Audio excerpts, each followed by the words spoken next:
I never felt like I fit in. I thought I was broken. I knew I wasn't normal. Okay, so if you've stuck around for any length of time, you know that a large portion of what we do at LB Health is testing for autism spectrum disorder and other related diagnoses. And so one of the things we hear from our patients literally daily is how they never felt like they fit in or they never felt normal. Normal is bullshit. Normal, quote unquote, normal. And there's this intensity we see from a lot of our patients to feel quote unquote normal. And I get it. I understand it. It's like this standard that is set when we're growing up that in order to fit in, you have to be quote unquote normal.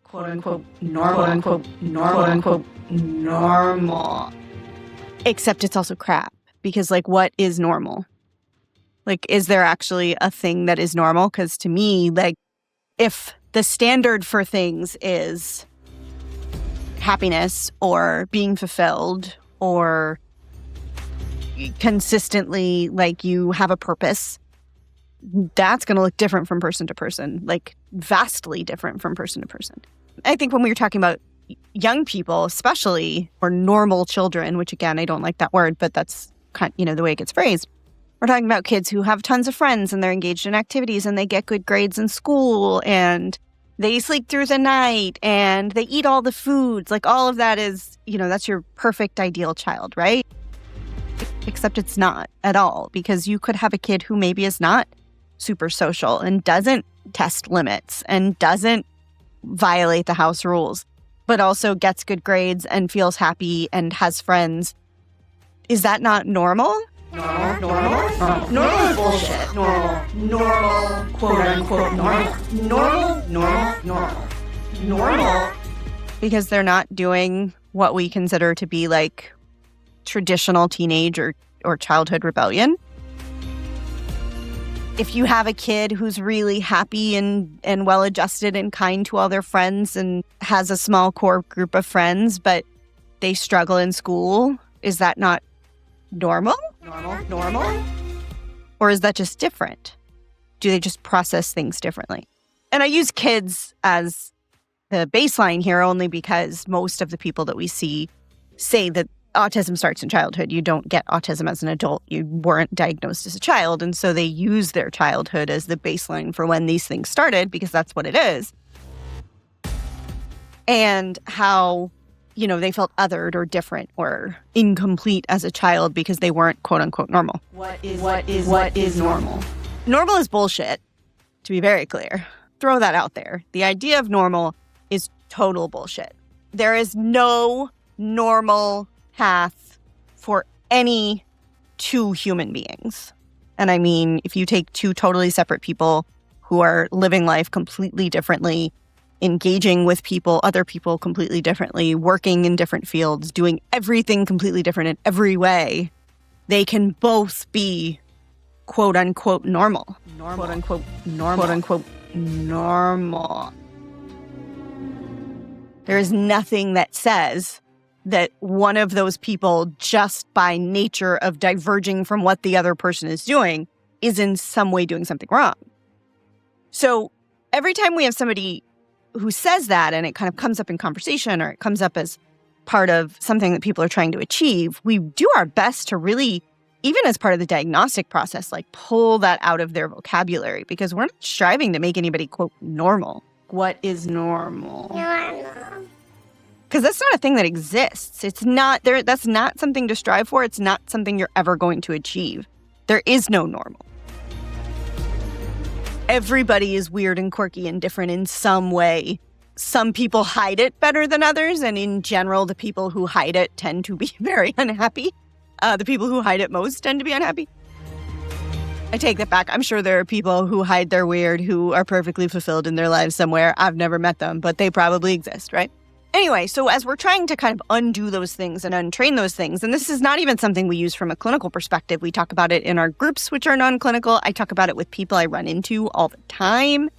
And it's that normal doesn't exist. And even if we're talking about it from a clinical sense or a medical sense, how we describe normal in a healthcare setting, the word normal is used, but it is not used as a single data point. It's used as falling on a range of normal.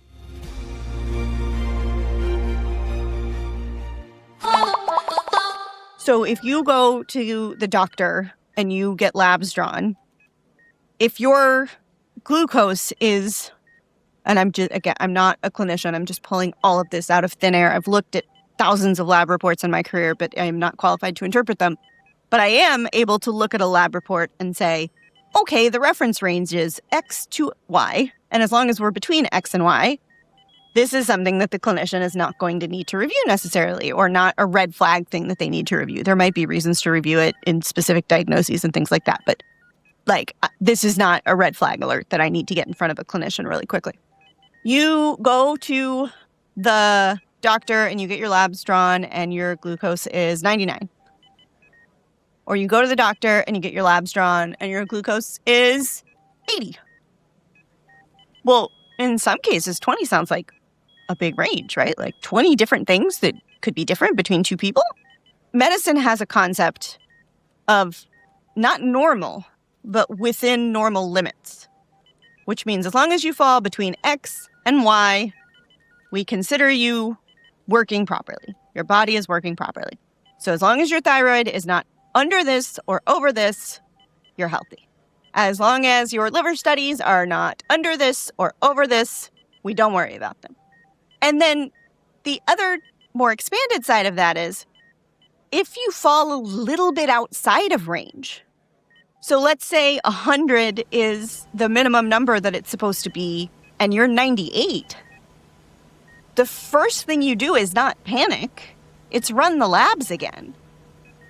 It could have been lab error. It could be you just ate too late the night before. And that's a number I pulled out of thin air. I don't mean it as an indicator of any certain thing, but you ate too late the night before. You didn't follow the fasting directions. The blood sample got contaminated in some way. The machine was working incorrectly. Who knows? It could be so many different things. So when you get a range that sometimes that's wildly out of parameters and sometimes it's just a little bit out of parameters, you go run the labs again. Sometimes when you're just a little bit out of range, they go, that's not a big deal. Let's just watch it. We're not going to intervene. Sometimes for certain things, a little bit out of range does matter because it means that, because it's not a range that has a lot of variance in it and a little bit actually matters. Or you have something about your body where that little bit actually matters and so it needs to be intervened. But often, if things are just a tiny bit one way or the other, even if they're not specifically on the range, they'll just go, we'll watch it. We'll look again in 3 months. We'll look again in 6 months. Because there is this wide range of things that are yes, things that are good, things that are okay. And as long as you're on that range, you're good. You don't strive for quote-unquote normal in medicine. You strive for healthy. You strive for functioning correctly. And that looks different in different bodies, in different situations, in different environments, in different ethnicities, in different backgrounds, in different medical histories. It looks different. And you can look completely different and still be normal. So when we talk about quote-unquote normal, quote-unquote normal, quote-unquote normal, quote-unquote normal, throw that in the trash. You have to figure out what your range for normal is. It's not going to be one data point. It's going to be a ton of data points. It's going to be a ton of variances and changes and things that might be okay for you that are not okay for other people. I could go 2 weeks without leaving the house and not notice. There is a situation, I've probably talked about this before, but I have a pair of shoes I wear out of the house. They're cute. I like them. They're comfy. My feet don't hurt if I walk around in them. A+. I've repurchased these shoes probably 7 or 8 times because while they are absolutely very comfortable shoes, and they're sandals and they're sparkly and they're cute and I like them, they also apparently are very delicious to dogs because I've had 3 different dogs eat a pair of these shoes. So not only do I have multiple pairs of these shoes, but I have an uneven number. I have an odd number of these shoes.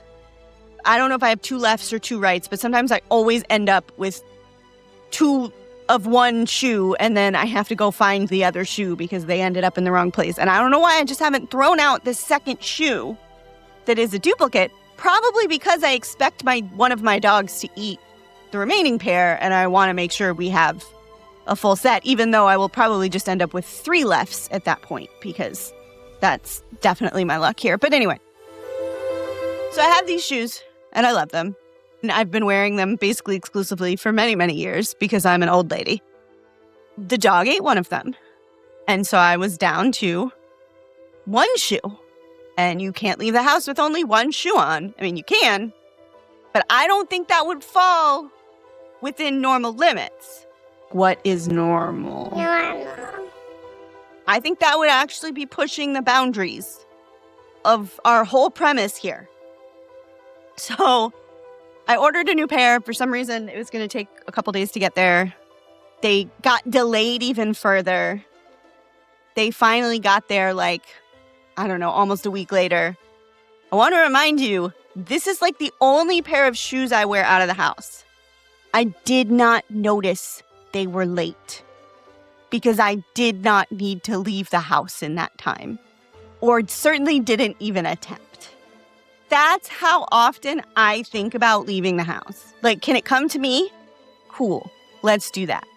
My husband, on the other hand, as much as he's very much a homebody like I am, he has to get out. He will start climbing the walls. It's not about peopling for him, but he just likes to go and see things and do things and drive. He loves to drive. He likes to drive places. He likes to go find ideas. He likes to go walk around Lowe's for hours, which I didn't realize. Is that a man thing? Do they just go to Lowe's and grunt? I don't know. But he will find reasons to go to Lowe's, all of it. But he's got to get out. We are both very introverted people who have almost no desire to people with other people. But if he stays in the house the way that I don't mind doing, this is not an exaggeration, I will literally find him on the roof. He's done it before. His record for time between owning a house and getting on the roof is 7 hours. I time it anytime. We bought 3 houses since we've been married, I think. And the shortest time is 3 hours. I think the longest time was 19 hours. But it's a thing. Both of those things are normal. Normal? Normal is bullshit. Some people might say that me not leaving the house for 2 weeks is not normal. I say to those people, I do my job, I take care of my kids, everybody's fed, all the bills are paid, my dogs are very, very happy. We have a successful life. I run 4 businesses. I record a podcast. Nobody's hungry. I just don't find a lot of reasons to put shoes on. My husband finds so many reasons to put shoes on that he has 100 pairs of shoes in our closet. The point of all of this is, don't strive for something that doesn't exist. Are you happy? Are you fulfilled? Are you doing what you need to do to live a productive life by whatever you define as productive? Are the people around you taken care of in the ways that you are responsible to take care of them? And if the answer is, I'm not happy, then you figure out where that's coming from. You don't try to change something about yourself as if that's the problem. There are lots of things that could lead to you being unhappy. You could have a shitty job. You could be feeling clinically depressed. You could be living in a democracy that is crumbling around you at the hands of giant toddlers who should never have been permitted to get anywhere near our government, and in response have tried and basically succeeded to turn us into full fascism so that they don't ever have to acknowledge the fact that they were not supposed to be in government to begin with. All of those are great reasons to not feel happy. Also, normal reasons to not feel happy. Not being happy is an appropriate response to those kinds of stressors. So you can address the things that are making you feel unhappy. You can address the things that you would like to do to feel more fulfilled, but none of that goes back to changing you as a person. Because odds are, the range of normal is so wide. You're on there somewhere. And if you're living your life the way you want to live it, and that is a problem for other people who don't pay your bills, who don't have to be in a relationship with you, who don't rely on you for things that you absolutely have to provide to them, then it's not their business. And you get to be whoever you want to be or whoever you just are. So we look for within normal limits. We don't look for normal. Normal's bullshit. We have a range of normal. It's vast and sundry, and there's all sorts of things involved in it. And it is based on things way better than how many friends you have, or how many parties you go to, or how many loud concerts you can stand at with strangers breathing in your airspace. There's just better metrics for life. That's not a knock against concerts. If you like concerts, totally go to them. But there's just so many people. For this week's small talk, again, remember this is something we do every week. So we were driving home the other day from dinner. It was like a weird dinner because my mother-in-law's crown on her tooth fell off. And so she was like stressed the whole meal. And it was just like a very tense meal. Not for a good reason. Also, like the server left us without water for a long time and then got really annoyed when I was like, can we please have some more water? And I was like, I feel like that's like one of the like baseline free things you get in a restaurant. But okay. Anyway, so it was just a weird meal. And we drop her off at her house and then we're driving home, which is a very short drive. And I swear to God, I thought I was having a stroke because my children are making noise. They are doing something that sounds like talking. But I swear to God, these were not words. And they are talking back and forth. Responding to each other. And they're not words. And I was like, do I smell toast? Like, is this what is happening? I don't understand. And finally I went, are you guys speaking a secret language? And they went, yeah. And I was like, this is the most destabilizing thing I have experienced in a long time. What is happening? So that was the moment that I knew that them taking over the world forcefully was a foregone conclusion. That was absolutely going to happen because now they can communicate without anybody knowing. It was terrifying. I was like, I actually looked at my husband and I was like, what is happening? What day is it? What year is it? Help. They were like making up new words as they went, and they would just be like, I think this word is Fastornjock. And the other one would be like, yeah, that makes sense. And then they would just like start using it. And I'm like, none of this makes sense. And then at that same meal, there was like this grid of circles that you could color in, and it was like a Connect 4 board. I think that's what it was supposed to be used for, but my youngest was just like coloring it in. I took a picture because I didn't tell her why I was taking a picture. But she went through the whole thing, 5 of 6 lines, in a perfect pattern. Same every single line, and did the last one different. And I was like, oh God, tell me your child is an anarchist who's going to violently overthrow a government without telling me. This is borderline serial killer behavior. So I took a picture of it and I was like, I'm going to keep this forever because someday somebody's going to show up to my door and be like, when did you know that she was going to be a despot? And I'm going to be like, we were sitting in a bonefish and I got confirmation. No, nay, yet, I reject. These kids, you think you're prepared, you're never prepared. Thanks for being here, guys. Have a good day. Love you, mean it.